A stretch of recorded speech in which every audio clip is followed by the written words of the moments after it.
Hello बच्चों, कैसे हैं आप लोग। और बेटा जैसा कि आप देख सकते हैं कि आज हम लोग यूनिट 4 EMI एंड AC के पार्ट 2 से रिलेटेड क्वेश्चंस करने जा रहे हैं। वेरी इंपॉर्टेंट क्वेश्चन की सीरीज़ में जो कि CUET के एग्ज़ामिनेशन की तैयारी मैं करा रहा हूं, जिसमें बहुत इंपॉर्टेंट क्वेश्चंस हर एक चैप्टर वाइज मैं आपको कराता चल रहा हूं। तो आज हम लोग मेनली ऑल्टरनेटिंग करंट से रिलेटेड बेटा क्वेश्चंस को करेंगे और देखेंगे कि क्या क्या इंपॉर्टेंट क्वेश्चंस हैं बेटा इस चैप्टर से रिलेटेड। वो सारे क्वेश्चंस को आज हम लोग करेंगे।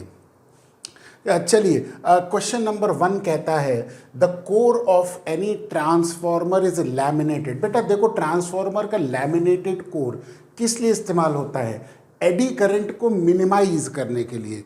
तो reduce the energy loss due to eddy current, ये इसका आंसर होगा, है ना। इस तरह के क्वेश्चन बेटा बेहद इंपॉर्टेंट होते हैं आपके CUET के पॉइंट ऑफ व्यू से। तो ऐसे क्वेश्चन की प्रैक्टिस ज़रूर होनी चाहिए खासकर। चलिए नेक्स्ट क्वेश्चन देखते हैं। अगला क्वेश्चन नंबर 2 जो मैंने सेलेक्ट किया है, क्या कहता है आइए देखते हैं।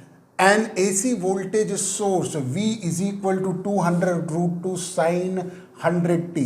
देखो बेटा V बराबर किसके है? 200√2 और sin 100t के बराबर हो गया। कंपेयर करेंगे V is equal to V0 sin omega t से। तो बेटा V0 यहाँ से हमको मिलेगा 200√2 और ओमेगा हमको मिलेगा बेटा 100, है ना। जब हम इसको इक्वेशन को इससे कंपैरिजन करेंगे standard equation of the voltage applied EMF से रिलेटेड, तो ये हमको इंफॉर्मेशन मिली। ठीक, अब देखो बेटा, across a circuit containing an AC ammeter. तो AC एमीटर क्या करेगा? RMS वैल्यू को रीड करेगा। तो VRMS जो है वो हमारे पास V0/√2 होता है ना। ये फॉर्मूला हमको पता ही है। आप लोगों को ये फॉर्मूला थोड़ा सा याद रखना पड़ेगा, एक तो ये फॉर्मूला और एक ये वाला फॉर्मूला, ताकि इसी से रिलेटेड जो क्वेश्चन है वो कर सकें। अब V0 जैसा कि आप देख सकते हैं कि 200√2 गिवन है अपॉन √2, तो VRMS की वैल्यू 200 आ गई, है ना। ये VRMS की वैल्यू आ गई।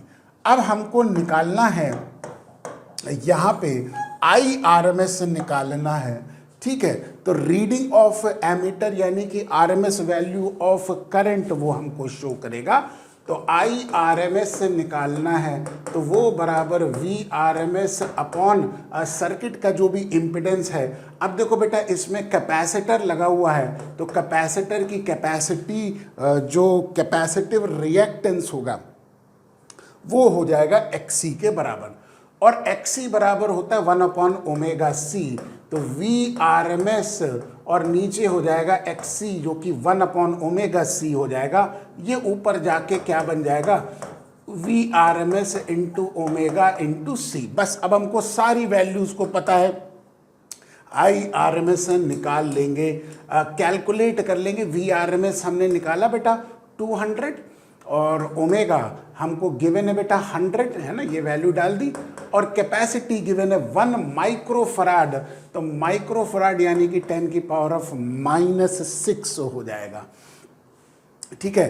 तो ये हमारे पास जब हम इसको कैलकुलेट करेंगे तो ये आ जाएगा 20 मिली एम्पियर करंट आ जाएगा, और इसको हमने मार्क कर देना है, ठीक है। हाँ, मेरा लाल डब्बा ये रहा, ठीक। तो 20 मिली एम्पियर ये हमारे पास करेक्ट आंसर हो जाएगा इस क्वेश्चन का।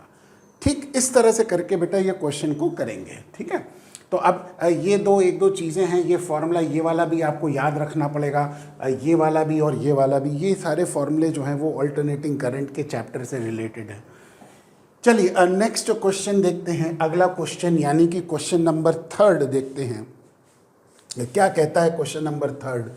इन ए सीरीज LR सर्किट। बेटा देखो, सीरीज LR सर्किट है ना। तो हम एक छोटा सा एक डायग्राम भी बनाते चलेंगे ताकि आपको क्लैरिटी रहे।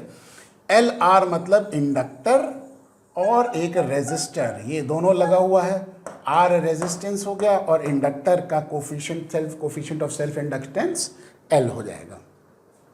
वोल्टेज ड्रॉप अक्रॉस इंडक्टर, ये गिवन है बेटा 8 volt. End voltage drop across capacitor resistance given है 6 वोल्ट गिवन है, ठीक है। वोल्टेज अप्लाइड निकालना है, तो बेटा देखो अप्लाइड वोल्टेज का जो फॉर्मूला है अप्लाइड ईएमएफ का, ये फॉर्मूला है V R square plus V L minus V C का होल स्क्वायर, है ना। ये हमारे पास होता है, यानी कि V R voltage across resistance हो गया, V L voltage across inductor और V C voltage across capacitor. चूंकि यहाँ पे सर्किट में कैपेसिटर नहीं गिवन है तो वी सी को 0 पुट कर देंगे, बस इतना सा काम हमारे पास करना है। तो अप्लाइड ईएमएफ जो हो जाएगा under root V R square plus V L square हो जाएगा।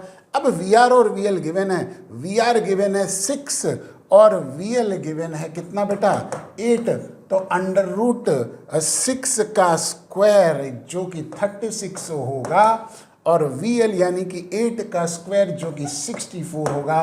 तो अप्लाइड ईएमएफ अंडर रूट 100 जो कि 10 वोल्ट आ जाएगा, ठीक।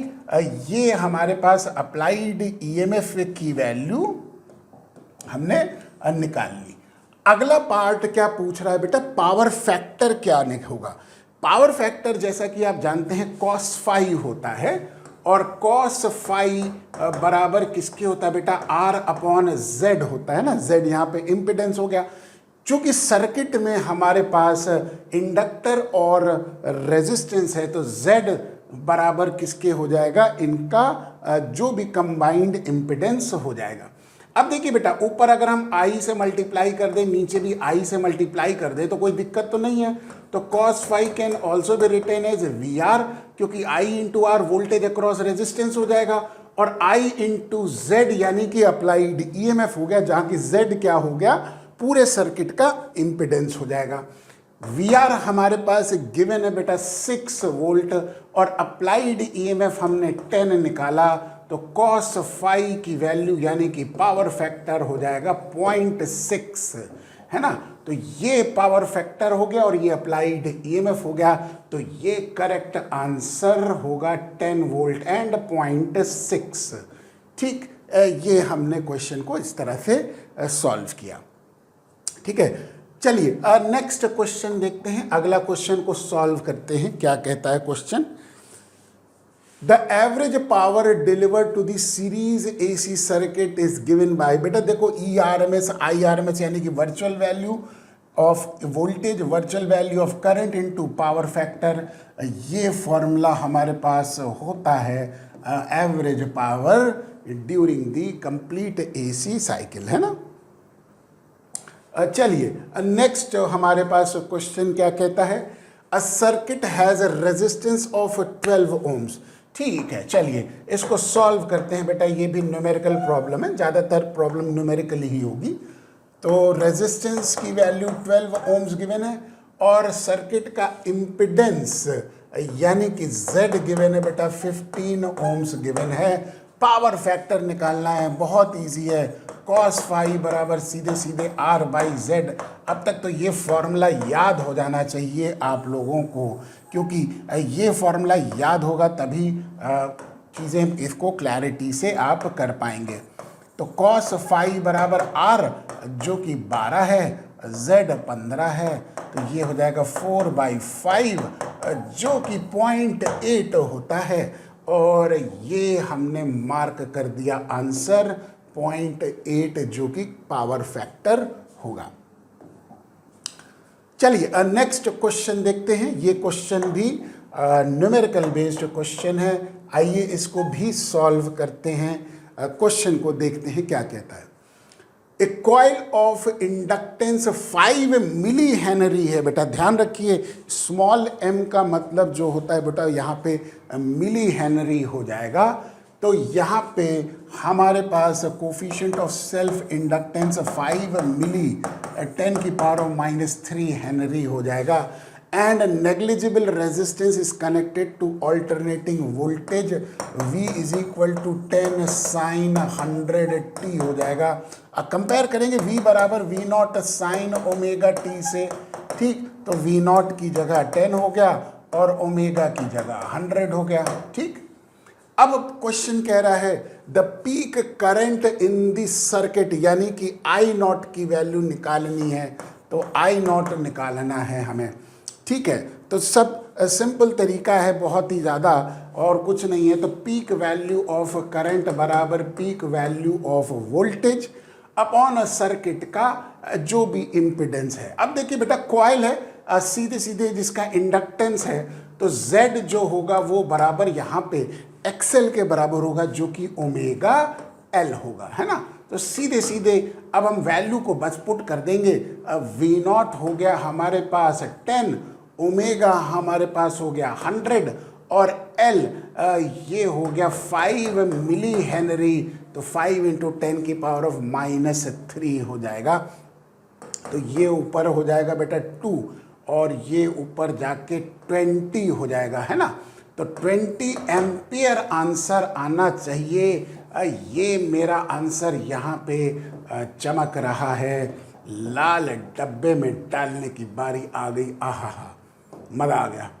20 एम्पियर आंसर, ठीक, बहुत इजी है। बस थोड़े बहुत तो फॉर्मूले बेटा ये ध्यान रखने हैं। ये जैसा कि आप जानते हैं कि ये वाला फॉर्मूला भी आपको याद रखना है, V0 अपॉन Z, जो कि पीक वैल्यू ऑफ करंट बराबर peak value of voltage upon circuit का इम्पिडेंस, है ना। अगर ये पीक वैल्यू नहीं होता, RMS वैल्यू मांगता, तो हम RMS वैल्यू का ही रेशियो लेते, यानी कि VRMS अपॉन Z IRMS दे देता, ठीक। सिंपल है, बहुत सिंपल है। चलिए नेक्स्ट क्वेश्चन, क्वेश्चन नंबर 7 क्या कहता है, आइए देखते हैं। With the increase in the frequency of an AC supply inductive reactance, बेटा इंडक्टिव रिएक्टेंस XL बराबर ओमेगा L होता है, ये बढ़ेगा, यानी कि ओमेगा अगर इंक्रीज करेगा तो XL भी बेटा क्या करेगा, इंक्रीज करेगा ना। तो increases directly proportional to frequency, ये मेरा करेक्ट आंसर हो जाएगा, ठीक है ना बेटा, है ना, बिल्कुल सिंपल है। चलिए next question. With an increase in the frequency of an AC supply, the capacitive reactance, बेटा ऐसे क्वेश्चन बेहद इंपॉर्टेंट है, ये ध्यान रखिए। हम इस तरह के क्वेश्चन इसीलिए चूज करते हैं क्योंकि मुझे पता है कि ऐसे क्वेश्चन जो है वो बहुत इंपॉर्टेंट क्वेश्चंस हैं। तो XC बराबर होता है बेटा 1 अपॉन ओमेगा C। अब ओमेगा को हम क्या कर रहे हैं बेटा, इंक्रीज कर रहे हैं, तो XC इन्वर्सली प्रोपोर्शनल है, तो ये क्या करेगा, डिक्रीज करेगा। तो capacitive reactance varies inversely with the frequency, ये हमारे पास करेक्ट आंसर होगा, ठीक, दिख रहा है ना, capacitive reactance varies inversely with frequency. चलिए नेक्स्ट क्वेश्चन, क्वेश्चन नंबर 9 देखते हैं। ये भी न्यूमेरिकल सा क्वेश्चन है, आइए इसको करते हैं। अच्छा क्वेश्चन लग रहा है। A coil has a reactance, थोड़ा सा ऊपर कर दें, ये थोड़ा सा ऊपर हो गया, आहा हा हा, ठीक है। A coil has a reactance of 100 ohms when a frequency is 50 hertz. If the frequency becomes 150 hertz, then the reactance will be, बेटा देखो coil का reactance है यानी कि इंडक्टिव रिएक्टेंस है, तो ओमेगा L जो हो जाएगा वो XL होगा ना, है ना। तो अब यहाँ पे देखो फ्रीक्वेंसी हमारे पास चेंज कर गई तो रिएक्टेंस चेंज कर गया। तो लेट अस से X1 बराबर क्या हो जाएगा, that is equal to omega 1L और X2 बराबर हो जाएगा ओमेगा 2L। बेटा सेम कॉइल है तो कोफिशिएंट ऑफ सेल्फ इंडक्टेंस क्या हो जाएगा बेटा, सेम हो जाएगा। फ्रीक्वेंसी वेरी कर रहा है तो जिसकी वजह से इंडक्टिव रिएक्टेंस उसका क्या करेगा, चेंज कर जाएगा, ये हमको निकालना है। तो X1 ये हमारे पास 100 हो गया और X2 हमें निकालना है। ओमेगा 1 हो गया बेटा 50 और ओमेगा 2 हो गया 150। L तो दोनों में कॉमन है क्योंकि सेम कॉइल है। बस अब इससे करके X2 निकाल लेंगे। ओहो हो, ये तो भाई 100 इंटू 150 अपॉन 50 हो गया, जो कि 300 ओम्स आ जाएगा। बहुत ही सिंपल है, 300 ओम्स मेरा आंसर कहाँ, ये रहा। लाल डब्बे में डालने का मजा ही कुछ और होता है, आहा हा। चलिए नेक्स्ट क्वेश्चन, क्वेश्चन नंबर 10 देखते हैं क्या कहता है। बहुत बढ़िया क्वेश्चन है। In a pure inductive circuit, pure inductive circuit है बेटा, ध्यान रखिए, यानी कि सिर्फ जो है वो इंडक्टर लगा हुआ है। Inductive circuit in an AC, और तो नहीं होना चाहिए, ये गलत है, in an AC circuit containing inductance only the current. देखो बेटा, inductive circuit, pure inductive circuit में बेटा वोल्टेज जो है वो आगे जाता है और करंट पीछे जाता है, तो current lags behind the EMF by 90 degree, यानी कि फेज आउट होता है π/2 से, लैग करता है, पीछे चलता है करंट ईएमएफ से। ठीक, ये बहुत ही अच्छा और बहुत ही इंपॉर्टेंट क्वेश्चन बेटा, ऐसे क्वेश्चन आपको जरूर पता होने चाहिए। चलिए नेक्स्ट क्वेश्चन देखते हैं। An electric bulb and capacitor are connected in series with an AC source. ठीक है, तो देखो बेटा, एक तो हमने इलेक्ट्रिक बल्ब ले लिया और एक कैपेसिटर ले लिया, सीरीज में लगा दिया, किसके द्वारा, एसी सोर्स लगा दिया। ठीक है, कोई दिक्कत। चलिए, on increasing the frequency of the source, यानी कि ओमेगा बढ़ा रहे हैं, तो देखो बेटा सर्किट का इम्पिडेंस Z क्या हो जाएगा, यहाँ पे बल्ब का रेजिस्टेंस हो जाएगा जो कि R² हो जाएगा, और यहाँ पे कैपेसिटर का कैपेसिटिव रिएक्टेंस XC का स्क्वायर हो जाएगा। XL तो है नहीं, इंडक्टर तो है नहीं, तो ये हमारे पास सिचुएशन आ जाएगी। ठीक है, अब हमने क्या किया, on increasing the frequency of the source, बेटा XC बराबर होता है 1/ωc। बहुत ध्यान से समझिएगा, ऑन इंक्रीजिंग द फ्रीक्वेंसी यानी कि इसको बढ़ा दिया तो बेटा XC कम हो जाएगा। XC कम हो गया तो बेटा उस कंडीशन में इम्पिडेंस कम होगा, तो इम्पिडेंस कम होगा तो करंट क्या करेगा बेटा, बढ़ेगा, और करंट बढ़ने से ब्राइटनेस ऑफ द बल्ब क्या करेगी, इंक्रीज करेगी। तो करेक्ट आंसर जो हो गया वो ये हो गया, इंक्रीजेज। बेहद इंपॉर्टेंट क्वेश्चन है बेटा, ऐसा क्वेश्चन जरूर करिए, है ना। ऐसे ही एक क्वेश्चन आ सकता है बेटा इंडक्टर से रिलेटेड, कि अब कैपेसिटर ना हो के इंडक्टर हो गया तब क्या होगा। तो इंडक्टर हो जाएगा तो वो बराबर क्या हो जाएगा, XL बराबर ωc, ωL हो जाएगा। ओमेगा बढ़ते ही XL बढ़ेगा, XL बढ़ते ही Z बढ़ेगा, Z बढ़ते ही क्या होगा बेटा, करंट की वैल्यू कम होगी, तो वहां पे उल्टा इफेक्ट हो जाएगा। चूंकि यहाँ पे कैपेसिटर कनेक्टेड है इसलिए यहाँ पे ये हमारे पास कंसेप्ट आ जाएगा। ठीक है, क्लियर हो गया। मुझे लगता है कि आप लोगों को बिल्कुल क्लैरिटी से हो गया। बेहद इंपॉर्टेंट क्वेश्चन है, ऐसे क्वेश्चन जरूर करिएगा। चलिए नेक्स्ट क्वेश्चन, क्वेश्चन नंबर 12 क्या कहता है, आइए इसको सॉल्व करते हैं। और मैं पहले अपना लाल डब्बा मार्क कर लूँ, क्या है। The self inductance of the motor of an electric fan is 10 henry, यानी कि L की वैल्यू गिवन है 10 हेनरी।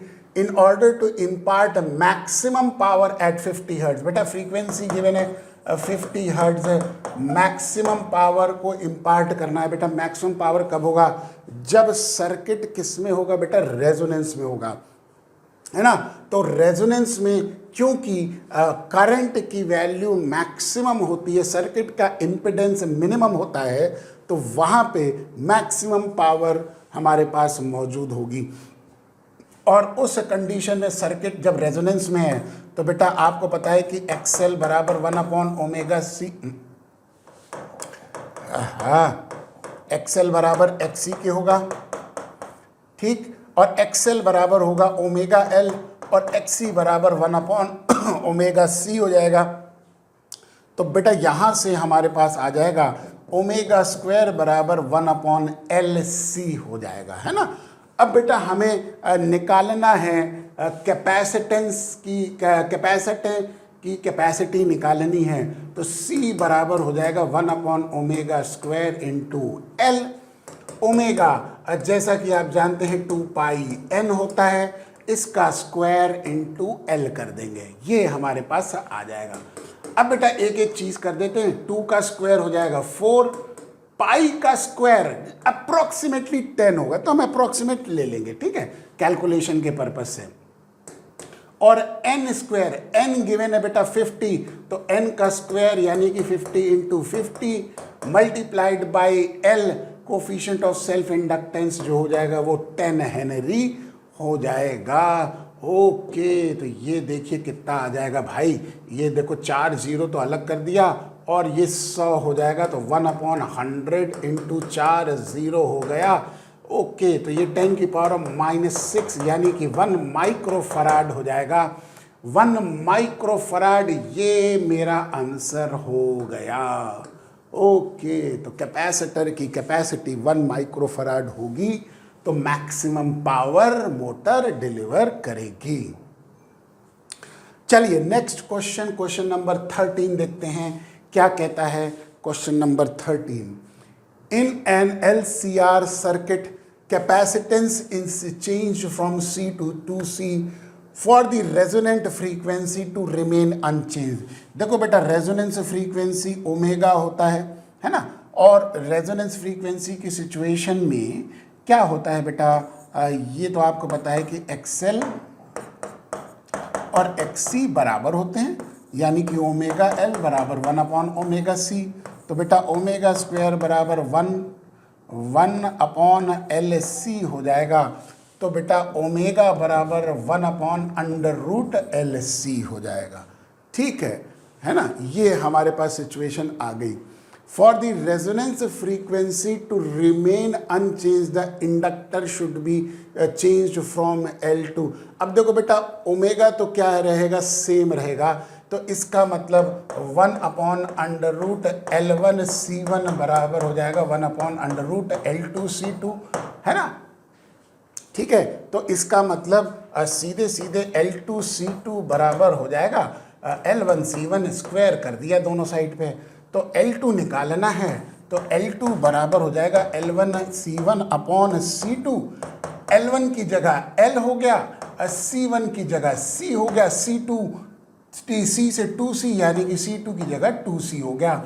ये और ये कैंसिल हो गए, तो L2 बराबर L/2 हो जाएगा। तो नया इंडक्टेंस जो होगा वो चेंज करेगा L से L/2 तक। ये मेरा करेक्ट आंसर होगा। ठीक, बहुत अच्छा क्वेश्चन है। ये बड़े इंपॉर्टेंट क्वेश्चंस हैं बेटा, इनकी प्रैक्टिस ज़रूर कर लीजिए, ये क्वेश्चंस ऐसे ही आएंगे। चलिए नेक्स्ट क्वेश्चन देखते हैं। A series AC circuit consist of, यहाँ पे हम पहले तो पार्टीशन बना लें और फिर मेरा लाल डब्बा ये रहा। A series AC circuit consists of an inductor and a capacitor. The inductance and the capacitance is respectively 1 Henry and 25 microfarad, यानी कि L 1 Henry हो गई, C हो गया 25 microfarad, 10⁻⁻6 farad हो गया। If the current is maximum in the circuit, यानी कि I is maximum। बेटा करंट मैक्सिमम कब होगा, जब वो सर्किट किस में होगा बेटा, रेजोनेंस में होगा ना। तो रेजोनेंस फ्रीक्वेंसी, एंगुलर फ्रीक्वेंसी निकालनी है, तो ओमेगा बराबर 1/√LC पीछे अभी हमने बताया था। ठीक है, बस यही काम करना है, उसको बस पुट कर देना, वैल्यूज़ को L और C दोनों गिवन है, एंगुलर फ्रीक्वेंसी निकालने के लिए बोल रहा है। तो अंडर रूट के अंदर L 1 हेनरी हो गई, C हो गया 25 × 10⁻⁻6, तो ये हो जाएगा 1/ ये हो जाएगा भाई 5 और ये हो जाएगा -3। ओके, तो ये हो जाएगा 1000/5 यानी कि 200। तो ओमेगा एंगुलर फ्रीक्वेंसी 200 आ जाएगी। ये मेरा करेक्ट आंसर होगा।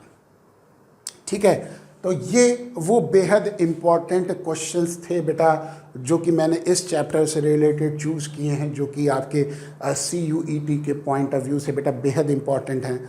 तो इनकी प्रैक्टिस ज़रूर करिएगा, है ना। और उम्मीद करता हूँ कि मेरे सारे लेक्चर्स आपने देख के अच्छे से प्रैक्टिस करी होगी। चलिए बाकी बातें अब हम लोग नेक्स्ट क्लास में करेंगे, कुछ नए सीरीज़ ऑफ क्वेश्चन से रिलेटेड बातें करेंगे। तब तक के लिए पढ़ते रहिए और अपनी तैयारी को पूरा रखिए।